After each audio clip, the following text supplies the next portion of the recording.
Hey everyone, today's Clear the Clutter with Christine is all about spring cleaning underneath the sink.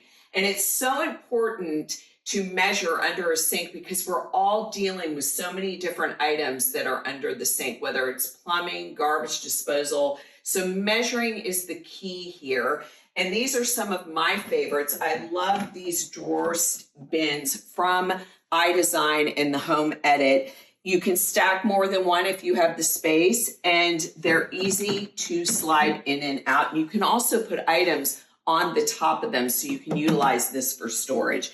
This is another favorite, the deep drawer bin by iDesign. They come in different depths. So if one doesn't work, maybe another one will, but I just love these because they can hold so many items and they go deep back. And then of course, my love of Lazy Susans. I just love a smaller Lazy Susan anywhere I can find it. So if you're looking for more tips, stay tuned for more Clear the Clutter with Christine.